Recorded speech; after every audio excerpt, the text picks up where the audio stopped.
दोस्तों आज हम 21st सेंचुरी में जी रहे हैं। नो डाउट हमारे पास बहुत ही ज़्यादा एडवांस टेक्नोलॉजीज हैं, सोशल मीडिया है, इंटरनेट है और न्यूक्लियर पावर भी है, यानी कि हम लोग एकदम एडवांस सिविलाइजेशन बन चुके हैं। But wait, there is a catch. शायद हमसे भी कई गुना ज़्यादा एडवांस ह्यूमन या फिर एलियन इस धरती पर ऑलरेडी आगे जा चुके हैं। अगर हम हिस्ट्री में चलें तो इस धरती पर ऐसी ऐसी चीज़ें मौजूद हैं जिनका जवाब हमारे पास ऑलमोस्ट ना के बराबर है। जस्ट लाइक कि इस पिरामिड को देख लो, इसको किसने बनाया, कैसे बनाया और क्यों बनाया, इसका जवाब अभी भी हमारे पास नहीं है। ये पत्थर 70 टन्स के हैं एंड इनको ऊपर किसने उठा कर रखा है ये आज भी एक मिस्ट्री है, क्योंकि इसको उठाने के लिए इंसान के बस की बात नहीं है। ये काफ़ी हैवी क्रेन चाहिए होता है और ऐसा माना जाता है कि ये कई हजार साल पुराना है। सो क्या हजारों साल पहले लोगों के पास ऐसी टेक्नोलॉजीज थी जो कि ऐसे काम कर सकते थे? अलेक्जेंडर द ग्रेट यानी कि सिकंदर को सबसे पावरफुल योद्धा माना जाता है, पर क्या ये असली में था या फिर बस एक फिक्शन है? और फाइनली बात करते हैं हम अपने महाभारत की। क्या महाभारत सच में हुआ था या बस एक माइथोलॉजी है? As we all know that कि our Hindu culture is widely influenced by Mahabharata and Bhagavad Gita.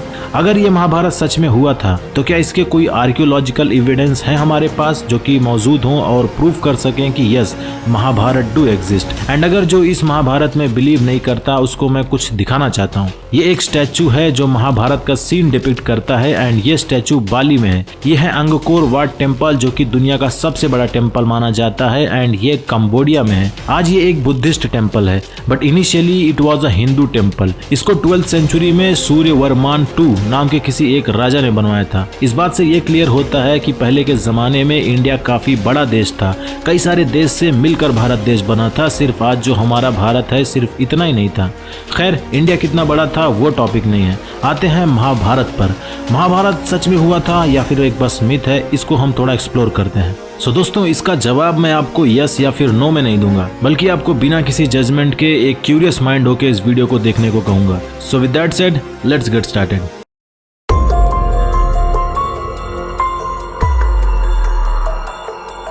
दोस्तों महाभारत को अगर हम हिस्ट्री मानते हैं तो हमें महाभारत को जानने से पहले हिस्ट्री के कुछ बहुत ही हॉट टॉपिक्स को समझना पड़ेगा। सबसे पहला है, इस भाई का नाम है अलेक्जेंडर द ग्रेट। इनके बारे में आपने बुक्स में जरूर सुना होगा और मूवीज में भी देखा होगा। ऐसा कहा जाता है कि ये बहुत ही पावरफुल किंग था और पूरी देश और दुनिया को जीतने के लिए निकला था। बट दोस्तों फैक्ट की बात तो यह है कि अलेक्जेंडर एग्जिस्ट किया था, इसका कोई भी आर्कियोलॉजिकल एविडेंस नहीं है। यानी कि इतना पावरफुल किंग होने के बावजूद इसका कोई भी एविडेंस अभी तक मौजूद नहीं है। Absolutely nothing. सो अब सवाल उठता है कि फिर दुनिया को कैसे पता चला कि अलेक्जेंडर नाम का कोई बंदा भी था? वेल दोस्तों इसका जवाब है ये तीनों, स्ट्रैबो, एरियन और प्लूटार्क। ये तीनों हिस्टोरियंस थे जो कि अलेक्जेंडर के टाइम में एग्जिस्ट करते थे।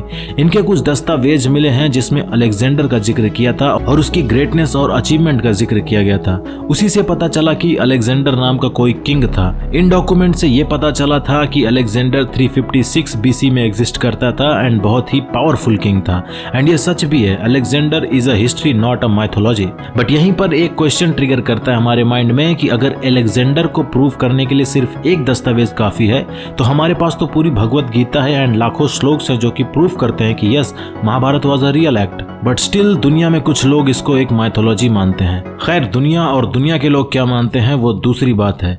बट हमारे जो रिलीजियस बुक्स हैं उसमें कहा जाता है कि महाभारत 5152 साल हिस्ट्री है हमारी, यानी कि 5000 साल पहले ये एपिक हुआ था।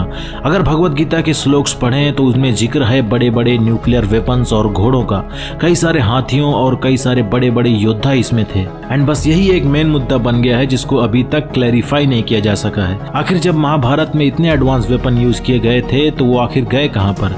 जो लोग भी मरे थे एटलीस्ट कुछ के तो बॉडीज के फॉसिल्स मिलने चाहिए थे। जब डायनासोर के 60 मिलियन ईयर ओल्ड फॉसिल्स मिल सकते हैं तो महाभारत के लोगों के क्यों नहीं? एंड आपने ये भी सुना होगा कि देव और असुर की लड़ाई थी ये, और ऐसा माना जाता है कि ये लोग जायंट्स थे, यानी कि साइज में बहुत बड़े थे। और ऐसे ही कई सारे प्रश्नों की झड़ियां हमको लेकर आई इजिप्ट की तरफ। वी ऑल नो दैट कि Egypt is famous for these amazing pyramids. ये है द ग्रेट पिरामिड। करीब करीब 193 मीटर टॉल है ये, एंड जितना बड़ा ये है उतनी ही बड़ी इसकी मिस्ट्री भी है। ऐसा कहा जाता है कि ये करीब 2550 BC में बनाया गया था, which is equivalent to 5000 year old, यानी कि ये भी करीब 5000 साल या फिर उससे भी ज्यादा पुराना है। और ये पिरामिड्स प्रूफ करते हैं कि जब महाभारत के लोग धरती पर एग्जिस्ट करते थे तब ये पिरामिड्स भी शायद उसी वक्त बने थे या फिर उसी वक्त एग्जिस्ट करता था। पिरामिड्स तो एग्जिस्ट करता है बट महाभारत के वेपन्स कहाँ हैं? इस पे आज भी डिबेट चालू ही है। महाभारत के रिमेन्स को देखने से पहले हमको थोड़ा पिरामिड्स को भी देखना पड़ेगा। ऐसा कहा जाता है कि ये एक इजिप्ट के किंग थे जिन्होंने अपने टॉम्ब के लिए इसको बनवाया था। एक्चुअली इजिप्ट में किंग को फैरो कहा जाता है और एक फैरो थे जिनका नाम था खुफू और उन्होंने ही अपने इसको टॉम्ब के लिए बनवाया था। टॉम्ब इज लाइक अ मकबरा, यानी कि इजिप्ट में जब किसी राजा की डेथ हो जाती थी तो उसकी बॉडी को ममीफाइड किया जाता था एंड उसके बाद उसको दफन किया जाता था और उसी की याद में ऐसे पिरामिड्स बनाए जाते थे, which is nothing but a tombs in the Egyptian language. But ये टॉम्ब तो बिल्कुल भी नहीं है और ना ही हो सकता है। एंड क्यों नहीं हो सकता, उसके कुछ रीजंस हैं।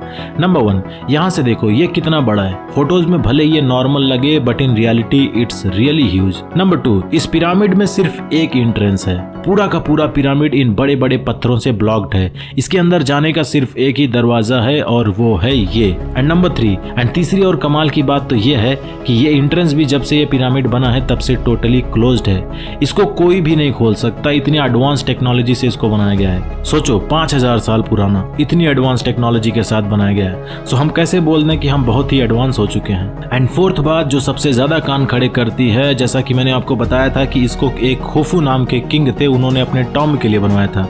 पर सवाल उठता है कि डेड बॉडी को इतना ऊपर कोई कैसे लेके जा सकता है? और अगर मान लो इसके ऊपर आप किसी भी तरीके से बॉडी को लेके चढ़ भी गए तो जिस हिसाब से इस पिरामिड का इंटरनल स्ट्रक्चर है कि एक इंसान खुद इन पैसेजेस से पास हो जाए वही बहुत बड़ी बात हो सकती है। बॉडी तो लेके जाना बहुत दूर की बात है। कायरो के एक गवर्नर थे जिन्होंने 800 AD में इसको जानना चाहा कि इसके अंदर इस पिरामिड में है क्या। मोहम्मद अल मामून यही थे वो जेंटलमैन। इन्होंने कई लोगों को जोड़ा और इस पिरामिड में एक रॉबर एंट्रेंस बनवाया। ये जो आप एंट्रेंस देख रहे हो ये अल मामून ने बनवाया था जस्ट टू चेक कि if he could find some treasures और मनी। बट जनाब के हाथ में कुछ भी नहीं आया। इसके अंदर घुसने पर पता चला कि ये पूरा का पूरा खाली है। ना तो कोई डेड बॉडी थी यहाँ पर, ना कोई ट्रेजर था और ना ही किसी भी तरीके के आर्टिफैक्ट्स और ना ही ट्रांसक्रिप्शन कोई भी था। यानी कि it was totally absolutely nothing. मतलब बंदे की सारी मेहनत पर पानी फिर गया। बट दुनिया को इसके काम की वजह से बहुत कुछ जानने को मिला। इस इमेज में आप देख सकते हो कि ये बंदा बड़ी मुश्किल से आगे चढ़ पा रहा है, तो कैसे कोई बॉडी लेके जा सकता है यहाँ पर यार। ये आप देख सकते हो टनल्स है जो कि पिरामिड के अंदर है, यानी कि ये इंटरनल पार्ट है पिरामिड का। और ये टनल्स उसी वक्त बनाई गई थी जब ये पिरामिड बनाया जा रहा था। इसमें से कोई बंदा बॉडी कैसे लेके जा सकता है। एंड ऑल्सो दिमाग में ये बात भी आती है कि आखिर किसको इतना खुजली मची होगी कि मरने के बाद इतना कॉम्प्लिकेटेड टॉम्ब बनवाया जाए। मरा दफन करो, हटाओ, बात खत्म। खैर, इस पिरामिड को क्यों बनवाया गया इसका जवाब आज भी अनआंसर्ड है। एक और मार्वेलस मोन्यूमेंट है जिसका नाम है स्फिंक्स। ये करीब 5000 साल पहले ही बनवाया गया था एंड ऐसा माना जाता है कि ये एक किंग खाफरे थे और उनकी याद में ये बनवाया गया था। और यही सब चीजें हमने हिस्ट्री में पढ़ी है। बट क्या हो जब आपको पता चले कि आपने जो भी पढ़ा है वो सब एक झूठ था। इस बंदे को देखो एंड इस मोन्यूमेंट को देखो, इससे देख के पता चलता है कि ये मोन्यूमेंट कितना बड़ा है। हमने जो भी पढ़ा है आज तक हिस्ट्री में पिरामिड्स के बारे में वो कहीं ना कहीं झूठ है। और क्यों झूठ है उसको रिवील किया इस बंदे ने। 1990s में this guy came into action. ये बोस्टन यूनिवर्सिटी में जियोलॉजी के एक प्रोफेसर हैं and his name is Robert Kock. इन्होंने उन इजिप्शियोलॉजिस्ट से बात की जिन्होंने दुनिया को इन पिरामिड्स की खासियत को बताया था एंड इनके सवाल करने पर जो जवाब मिला वो रियली में एकदम शॉकिंग था। He asked them, how do you think these monuments were created in 2500 BC? इजिप्शियोलॉजिस्ट ने बोला कि we don't know, we just think it was built in 2005 BC। मतलब कि आज तक जो आपने भी पढ़ा वो बस एक दिमाग की खुरापात थी, कोई सच नहीं था। अब इस जवाब के बाद पूरा सीन यहाँ पर पलट जाता है, क्योंकि इनके सोच से चले तो ये 2500 BC में बनाया गया था। तो ऐसा भी तो हो सकता है कि इनकी जो कहानी है वो मनगढ़ंत है और ये एक्चुअली में मनगढ़ंत कहानी है, बाकी रियलिटी कुछ और है। ये pyramids billions of year old हो सकते हैं, क्योंकि नोबडी कैन डेट स्टोन्स कितने साल पुराने हो सकते हैं ये कोई भी नहीं बता सकता।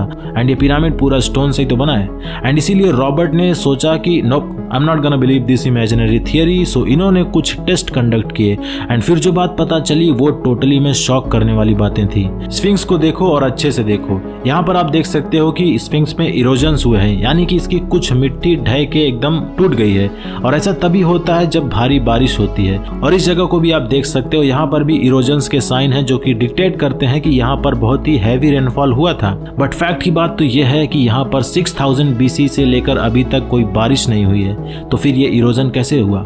इस बात से ये पता चलता है कि ये 2500 BC में तो बिल्कुल भी नहीं बनाया गया था। ये 10,000 ईयर ओल्ड हो सकता है, 20,000 ईयर ओल्ड हो सकता है, and even lakhs of year it could be old, because nobody can date a stone. Nobody knows the truth and nobody knows why it was built and who built it. Maybe aliens ने बनवाया हो, क्या पता, हो सकता है। Totally unanswered mystery है ये भी। अब सवाल उठता है कि इतना पुराना मॉन्यूमेंट्स आज भी एग्जिस्ट करता है, बट महाभारत जो कि हमारे टेक्स्ट के हिसाब से देखें तो अभी सिर्फ करीब 5000 साल पुराना है, तो क्या उसके कोई फैक्ट्स या फिर कोई एविडेंस है जो कि प्रूफ करता है कि yes Mahabharata did exist? And also और भी सोचने वाली बात है, क्योंकि महाभारत में जैसे मेंशन किया गया था, जैसे बहुत बड़े बड़े वेपन्स थे, ब्रह्मास्त्र था, नारायण अस्त्र था, एंड ये सारे और कई नाम हैं उन अस्त्र के, तो ये सब काफी भारी भरकम वेपन्स थे। तो आखिर ये वेपन्स अब कहाँ पे हैं?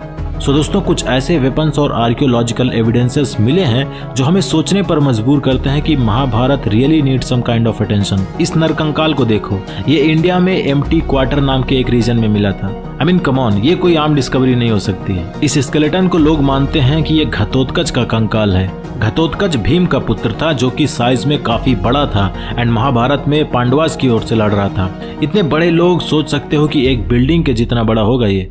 नाउ मीट दिस, ये भी एक ह्यूमन स्केलेटन है बट हमारी सोच से परे है। इतने बड़े बड़े लोगों के नर कंकाल आज भी आर्कियोलॉजिस्ट को मिलते रहते हैं एंड हमारी सोच को हमेशा चैलेंज करते रहते हैं। इसको देखो, ये जगह कुरुक्षेत्र में है एंड ऑल्सो इसके अलावा यहाँ से कई सारे वेपन्स भी मिले हैं जो आर्कियोलॉजिस्ट को ऐसे लगता है कि ये करीब 2800 BC ओल्ड हैं। हमारे धर्म में ऐसा कहा जाता है कि कृष्ण जी ने जब इस दुनिया को अलविदा कहा तब द्वारिका में बहुत बड़ा तूफान और बाढ़ आई थी, जिसकी वजह से पूरी द्वारिका पानी में डूब गई थी। ये कुछ रिमेन्स मिले हैं जो गुजरात में अरेबियन सी में मिले हैं। सो टोटली महाभारत को एक मिथ बोल देना ये एक नासमझी होगी, बट ऑल्सो एकदम एक तरीके से इसको आंख बंद करके रियल भी मान लेना ये थोड़ा ओवर कॉन्फिडेंस हो जाएगा। So it's better let's be curious, क्योंकि जब इंसान क्यूरियस होता है तो उसको जवाब मिलना शुरू होते हैं। ये सब जो बातें मैंने आपको बताई ये मैंने खुद कुछ रिसर्च किया एंड कुछ इनकी हेल्प ली।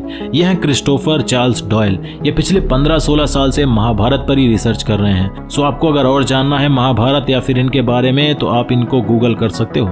इनका कहना है कि अभी तक कोई बहुत ज्यादा पुख्ता सबूत नहीं मिले हैं जो कि प्रूव कर सकें कि महाभारत वॉज रियल। खैर, एक लाइन में सम अप करूँ तो भाई वेट करो जरा सा, क्योंकि साइंस सब कुछ ढूंढ सकता है और ढूंढ ही रहा है। सो निकालेगा कभी ना कभी इसका भी कुछ एविडेंस। बट इतना तो सच्चाई है कि हम अपने आप को भले ही एडवांस और पावरफुल बोल लें, बट हमसे भी पावरफुल और एडवांस लोग आगे जा चुके हैं धरती पर से। सो दोस्तों, that's it for this video and what's your view on Mahabharata, comment down below. So मिलते हैं नेक्स्ट वीडियो में नेक्स्ट टॉपिक के साथ, कुछ अलग इंटरेस्टिंग होगा वो भी। सो तब तक के लिए tata, bye bye, take care. And हाँ, अगर आपको ये वीडियो पसंद आई हो तो प्लीज एक लाइक जरूर करना और चैनल को सब्सक्राइब करके नोटिफिकेशन बेल दबा लो। मैं आपके लिए ऐसे ही इंटरेस्टिंग वीडियोस लाता रहूंगा। So with that said, see you in the next video.